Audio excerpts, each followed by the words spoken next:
빌립보서는 사도 바울이 감옥에서 빌립보 교회에 보낸 편지입니다. 오늘 본문을 통하여 사도 바울은 빌립보 교회 성도들에게 매우 중요한 권면을 하고 있는데, 그것은 바로 하나 되어야 한다는 것입니다. 빌립보 성도들이 하나 되기를 간절하게 원하고 바라고 있는 것을 보게 됩니다. 왜 하나가 되어야 할까요? 바울은 이렇게 얘기합니다. 너희들이 믿음을 지키기 위해서 하나가 되어야 한다.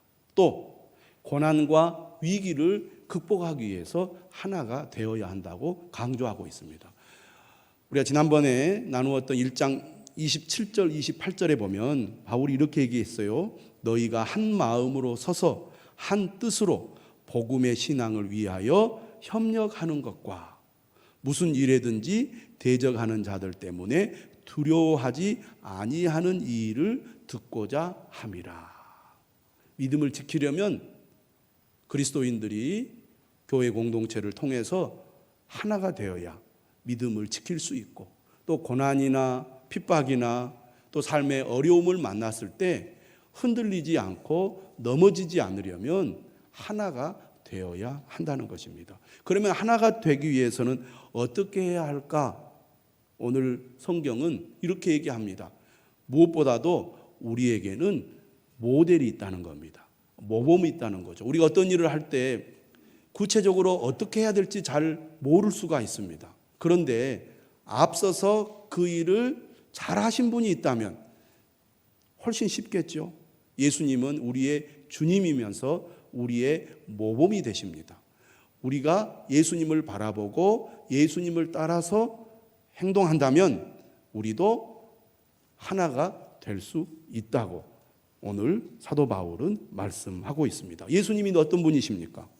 6절에 이렇게 얘기합니다. 그는 근본 하나님의 본체시나 하나님과 동등됨을 취할 것으로 여기지 아니하시고, 한마디로 말하면 예수 그리스도는 하나님이시라는 겁니다. 감히 우리와는 상종할 수 없는, 따라갈 수 없는, 가까이 할 수 없는 분이라는 거죠. 여러분, 구약 성경을 보면 이스라엘 백성들이 하나님을 볼 수 없었습니다. 하나님 가까이 감히 갈 수가 없었어요. 거룩하신 하나님 앞에 죄 있는 인간이 가면 다 죽기 때문에 그렇습니다. 이처럼 하나님이신 분이 인간이 되어 이 땅에 오셨다는 것이죠. 골로새서 1장 15절에도 말합니다. 그는 보이지 아니하는 하나님의 형상이시요.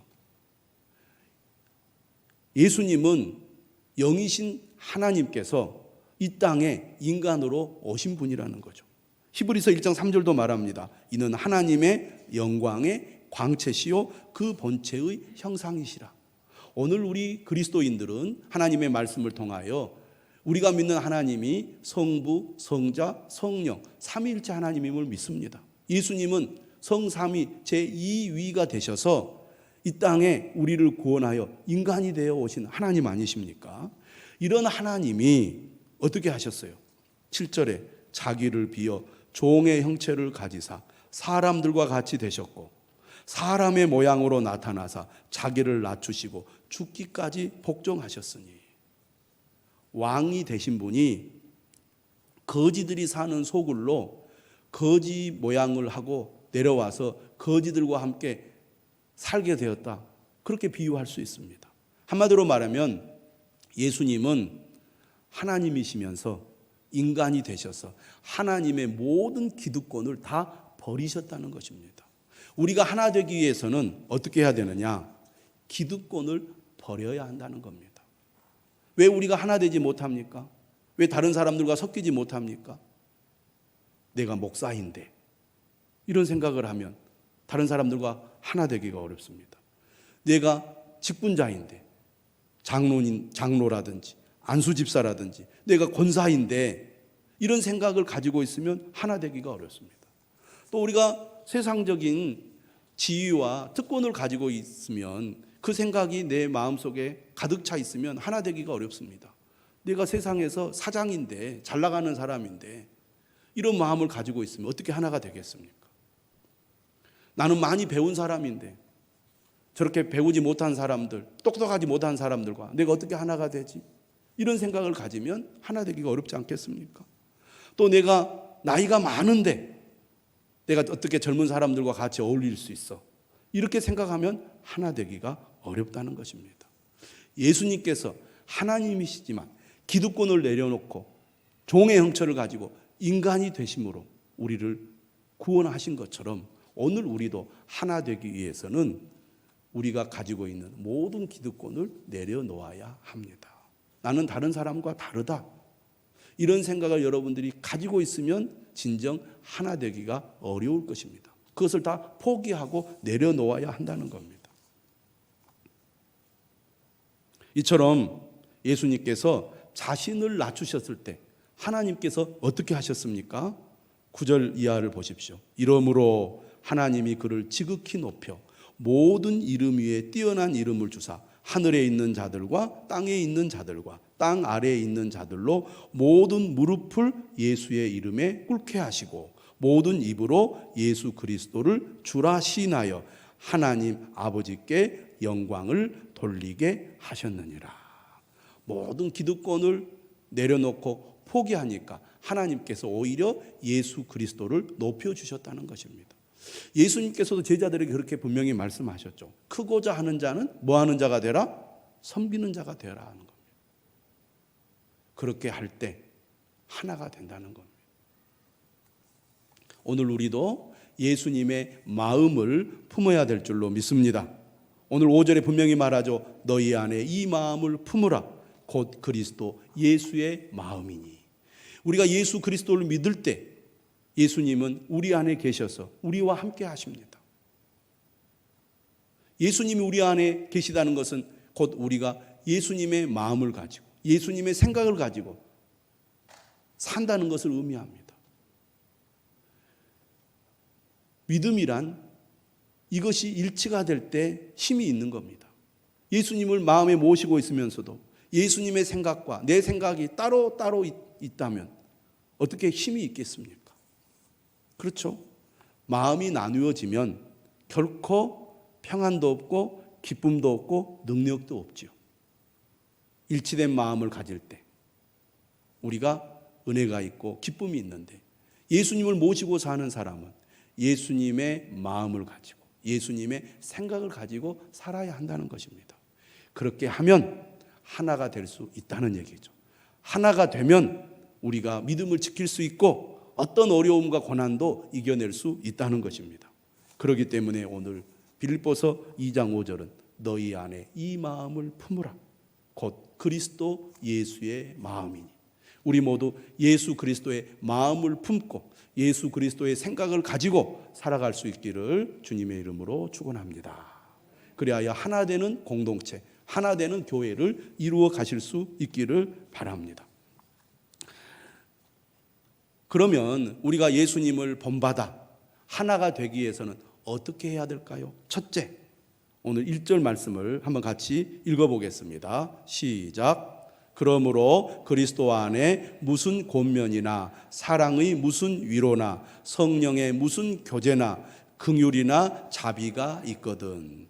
자, 이 말씀은 기본적으로 어떤 뜻을 가지고 있느냐면 우리가 하나 되기 위해서는 참여하는 자가 되어야 한다는 겁니다. 한번 따라서 합시다. 참여하는 자가 되자. 참여할 때 하나가 되는 거예요. 우리가 무엇을 합시다. 그런데 참여를 안 하면 하나가 안 되죠. 왜 우리가 매주 이렇게 모여서 예배를 드립니까? 하나가 되기 위해서입니다. 힘써 모일수록 하나 되는 교회가 되는 거예요. 그래서 정말 하나 되는 교회는 어떤 교회일까요? 주일 낮 예배, 주일 오후 예배, 수요 기도회, 금요 기도회, 모든 예배 성도들이 적극적으로 참여하면 하나가 될 수 있습니다. 그런데 우리가 적극적으로 참여하지 않는 이유가 어디에 있습니까? 나는 함께 하고 싶지 않습니다. 하나 되고 싶은 마음이 전혀 없습니다. 그러면 참여하지 않게 되어 있습니다. 그런데 무조건 모임이나 예배에 적극적으로 참여만 한다고 하나가 됩니까? 그렇지는 않습니다. 반드시 참여에는 무엇이 따라야 되느냐 하면 교제가 따라야 됩니다. 따라서 합시다. 교제가 있어야 합니다. 자, 교제가 있다는 것은 무엇을 의미하느냐? 우리가 예배를 통해서 말씀을 듣습니다. 물론 예배를 드리고 말씀을 들으며 찬양을 하면서 우리가 하나님께 반응을 하죠. 한 목소리로 아멘하고 또 한 목소리로 하나님을 찬양하면서 반응을 하는 가운데 하나가 되기는 하지만 그 하나됨이 마음속 깊은 곳으로까지 전달이 잘 안 됩니다. 그래서 반드시 말씀을 함께 나누는 성도의 교제가 필수라는 것입니다. 그러므로 우리가 하나 되기 위해서는 예배 생활에 적극적으로 참여하는 것도 중요하지만 성도 간의 교제를 나누는 것이 중요합니다. 그래서 어떤 사람이 교회를 나와서 신앙생활할 때 믿음이 성장하고 또 하나된 모습을 보일 때가 언제냐면 첫째는 예배 생활에 열심히 참여할 때입니다. 그러면 벌써 마음이 열려서 하나 되기 위한 노력을 해요. 그리고 소그룹 모임에 참여해서 성도 간의 교제를 나눌 때 정말 결속력이 생기면서 소속감이 생기고 우리 교회다, 내 교회다 이런 마음이 생기는 겁니다. 그런데 그렇지 않고 예배 생활도 대충 하고 성도 간의 교제도 전혀 없으면 항상 어떤 신앙생활을 하게 되냐면 손님처럼 그저 외부 바깥에서만 이렇게 왔다 갔다 하는 그런 신앙생활이 되고 맙니다. 우리가 하나 되기 위해서는 적극적인 참여를 하되 성도 간의 교제에 반드시 동참해야 된다고 오늘 2장 1절은 말하고 있습니다. 그런데 여기 이 교제에서 중요한 원리가 있어요. 자, 1절 한번 다시 봐보세요. 얼른 이 말씀을 보아서는 눈에 잘 띄지 않는데 제가 공동 번역으로 한번 읽어드릴 테니까 들어보시기 바랍니다. 여러분은 그리스도를 믿음으로써 힘을 얻습니까? 그리스도의 사랑에서 위안을 받습니까? 성령의 감화로 서로 사귀는 일이 있습니까? 서로 애정을 나누며 동정하고 있습니까? 무슨 뜻입니까? 성도의 교제의 가장 본질은 하나님과의 교제입니다. 다시 말하면 교제를 통해 하나님의 은혜를 경험하는 것이 제일 중요하다는 거죠. 그저 사람들 간의 세상적인 이야기로만 끝나게 되면 그것은 세상 사람들의 교제와 전혀 다를 바가 없어요. 반드시 하나님의 말씀과 은혜를 나누는 영적인 교제가 필수이고 그것이 가장 중요하다는 것을 알아야 됩니다. 다시 말하면 교제를 통하여 하나님의 은혜와 사랑을 경험하는 것이 제일 중요하다는 거죠. 요한일서 1장 3절에 이렇게 말씀하고 있어요. 세 번역으로 읽어드리겠습니다. 우리의 사귐은 아버지와 또 그의 아들 예수 그리스도와 함께하는 사귐입니다. 그러니까 성도들이 막 열심히 모여서 같이 대화를 나누고 또 막 식사도 하고 같이 뭐 좋은데 구경도 하고 좋습니다. 그런데 하나님의 은혜를 나누고 경험하는 교제가 아니면 그것은 껍데기와 같다는 거예요. 그러므로 무엇보다도 우리가 하나 되기 위해서는 참여와 교제가 중요한데 그 참여와 교제의 가장 핵심은 그리스도와의 교제입니다. 하나님의 은혜를 경험하는 것입니다. 그걸 우리가 꼭 기억하셔야 돼요. 그래서 리더들은 어떻게 해서든지 성도들이 하나님의 은혜를 경험하도록 도와야 돼요. 그런데 어떤 분들은 리더가 성도들을 은혜의 자리로 나오도록, 기도의 자리로 나오도록, 말씀의 자리로 나오도록 도와야 되는데 가로막는 사람이 있어요. 가로막는 사람. 그러면 안 됩니다. 어떻게 해서든지 은혜를 받도록 도와주고 격려해주고 위로해주고 용기를 북돋아주는 그런 리더들이 되어야 하겠습니다. 그 다음에 중요한 것은 뭐냐? 하나 되기 위해서 두 번째 2절 말씀입니다. 2절 마음을 같이하여 같은 사랑을 가지고 뜻을 합하며 한 마음을 품으라고 그랬습니다. 교회가 하나 되려면 같은 믿음, 같은 정신을 가져야 됩니다. 고린도전서 1장 10절에서도 사도 바울이 고린도 교회를 향하여 어떤 얘기를 했습니까? 같은 말, 같은 마음, 같은 뜻으로 하나 되라고 말하고 있습니다. 따라서 합시다. 같은 말, 같은 마음, 같은 뜻으로 하나 되자. 이렇게 하기 위해서는 어떻게 해야 됩니까? 영적 지도자를 통해서 하나님께서 주시는 말씀을 함께 듣고 그 말씀을 함께 묵상하고 그 말씀을 나누어야 됩니다. 그래야 하나가 될 수 있는 것입니다. 성도들이 말씀을 듣는데 게을리하거나 말씀을 듣는 것을 소홀히 하면 하나가 되기가 어렵습니다. 말씀을 듣기를 즐거워하고 말씀을 열심히 듣고 그것을 묵상하여 삶에 적용할 수 있도록 돕는 일에 힘을 써야 됩니다. 그래야 우리가 하나 될 수 있는 것이죠. 예를 들면 우리가 교회에서 하나님의 말씀을 듣고 배워서 그 말씀을 따라 실천할 때 우리가 어떤 마음을 가져야 됩니까? 겸손한 마음으로 그 가르침에 적극적으로 우리가 동참하는 그런 마음을 가져야 됩니다. 자, 우리가 내일부터 특별 새벽 기도회를 하려고 합니다. 전반기가 끝나고 하반기가 시작되었습니다. 물론 더운 여름이지요. 그러나 우리가 금년의 전반기가 얼마나 빨리 지나갔습니까? 많은 사람들이 이런 생각합니다. 내가 전반기 동안 한 것이 뭐가 있지? 아무것도 한 것이 없는데, 잘된 것은 하나도 없고 안 된 것만 있는데, 이런 생각을 가질 수 있습니다. 그런데 여러분, 운동 경기, 특히 축구를 보면 전반전이 있고 후반전이 있습니다. 전반전에 잘못했어도 후반전에 잘하면 승리합니다. 전반전에 잘했어도 후반전에 잘못하면 패배하는 거죠. 전반전에 잘했다면 후반전에도 잘해야 되지 않겠습니까? 그런 우리가 마음을 가지고 하반기 특별 새벽 기도회를 가지려고 합니다.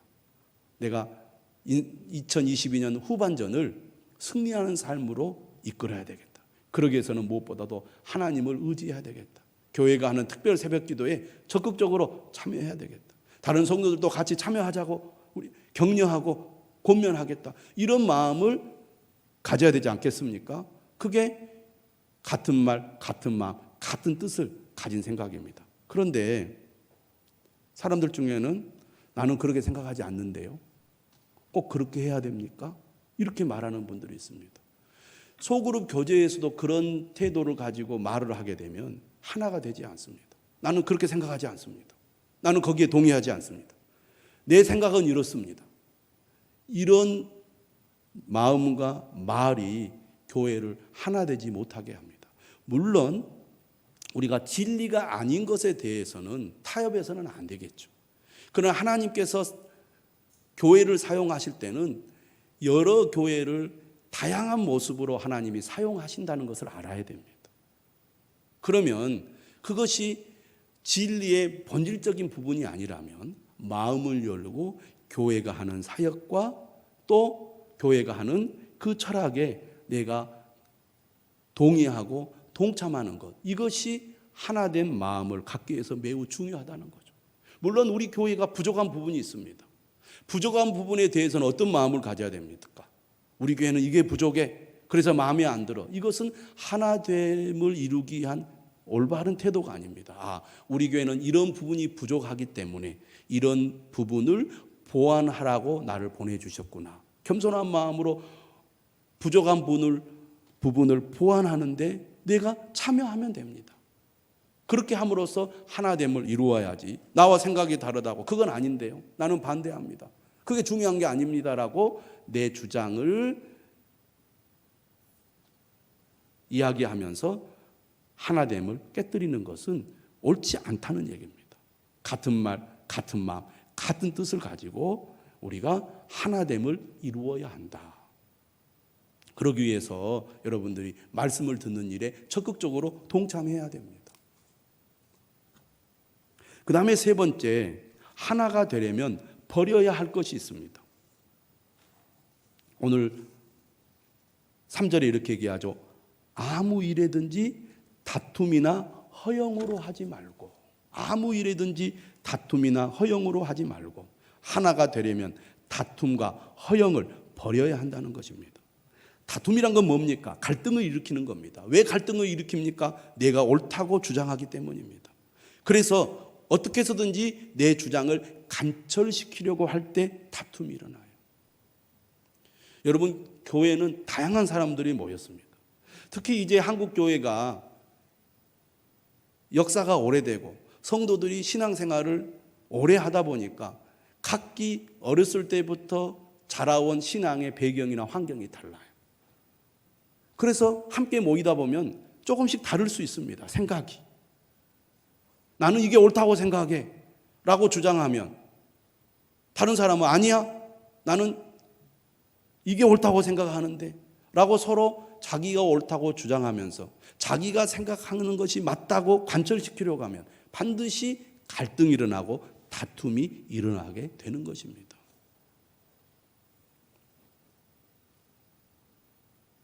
허영이라는 것은 다른 말로 말하면 헬라어 원어로 보면 자만이라는 뜻을 가지고 있습니다. 내가 우월하다는 것이죠. 내가 남들보다 낫다는 것입니다. 그래서 나를 드러내고 자랑하고 높이려는 마음을 가지고 있습니다. 그런 사람들 어떻습니까? 남들을 가르치려고 해요. 말할 때 나의 생각과 주장을 이야기하면서 다른 사람들도 내 이야기를 듣고 배우라, 그런 식의 태도를 가지게 됩니다. 이처럼 다툼과 허영을 가지고 있으면 하나 될 수가 없다는 거죠.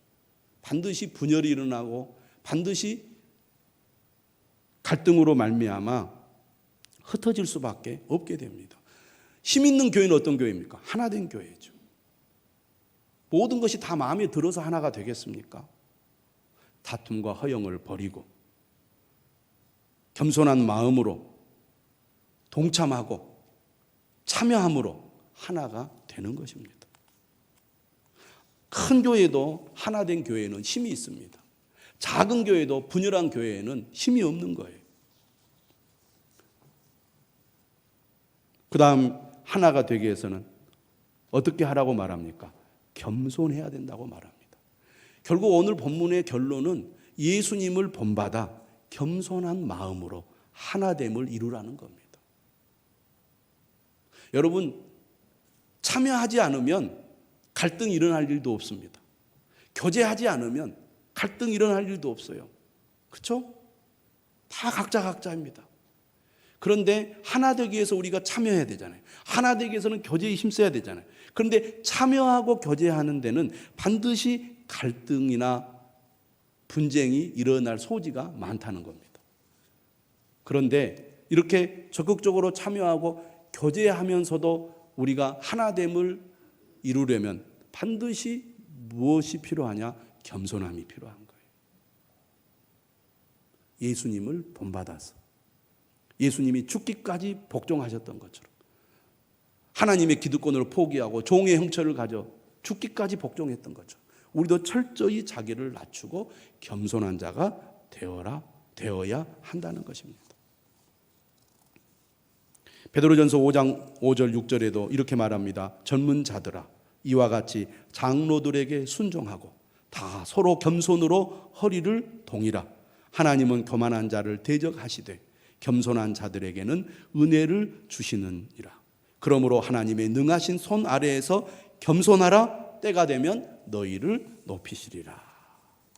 겸손한 마음으로 나보다 남을 낮게 여기고, 나보다 남을 낮게 여기라는 것은 다른 사람을 존중하라는 것입니다. 제가 예전에 그런 간증 한번 한 적이 있습니다. 어떤 교회에 소그룹 리더가 있는데 사람들이 엄청 그 리더에게 은혜를 받고 하나가 되어서 엄청 부흥한 이 소그룹이 있었습니다. 그런데 거기 이 그룹에 참여한 사람들이 다 학력이 높고 사회적으로 지위가 높은 사람들이었어요. 그래서 물어봤답니다. 리더가 얼마나 대단하길래 이렇게 교수님의 의사의 그렇게 훌륭한 분들이 그렇게 리더의 말에 귀를 기울이고 순종을 잘하느냐? 알아보니까요, 그 리더는 학력이 아주 낮은 사람이었습니다. 사회적인 지위도 낮고 학력도 낮은데 그 소그룹 구성원들이 겸손한 마음으로 리더를 통해서 주시는 하나님의 말씀을 귀 기울여 듣고 그 리더의 지도에 적극적으로 순종하더라는 겁니다. 얼마나 아름다운 모습입니까? 오늘 우리도 나보다 남을 낮게 여기는 겸손한 마음으로 하나됨을 이루는 여러분들이 되시기를 주님의 이름으로 축원합니다. 왜 우리가 하나 되지 못합니까? 왜 열심히 참여하지 못합니까? 오늘 말씀을 통해서 그 원인을 찾아보시기 바랍니다. 열심히 예배에 참여하십시오. 열심히 소그룹에 참여하십시오. 안 하는 분들이 많이 있습니다. 오늘 본문의 말씀을 통하여 우리 자신을 바꿔야 됩니다. 그래야 참여하는 자가 되어야 합니다. 그래서 하나됨을 이루어야 됩니다. 그래야 우리의 믿음이 견고히 세워질 수 있고 우리가 혹 어려움을 만났을 때도 넘어지지 않고 우리의 믿음을 지킬 수가 있는 것입니다. 오늘 마지막 4절에서 이렇게 얘기합니다. 각각 자기 일을 돌볼 뿐더러 또한 각각 다른 사람들의 일을 돌보아 나의 기쁨을 충만하게 하라. 사람은 먼저 자기 일에 성실하고 책임감 있게 행동해야 되겠죠. 자기 일을 성실하게 하면서도 자기가 맡은 일을 성실하게 감당하면서도 다른 사람을 돕는 사람이 되어야 한다는 겁니다. 각각 다른 사람들의 일을 돌보아 나의 기쁨을 충만하게 하라. 균형을 이룬 그리스도인, 이 사람이 바로 하나됨을 이룰 수 있습니다. 자기 일은 하지 않고 남의 일에만 관심을 가지면 그것도 바람직하지 않는 것 아니겠습니까? 내게 맡겨진 일을 성실하고 책임감 있게 감당하면서도 다른 사람을 돕고 격려하고 위로하고 세워주는 그리스도인들이 되어서 하나됨을 이루는 저와 여러분들이 되시기를 다시 한번 주님의 이름으로 축원합니다.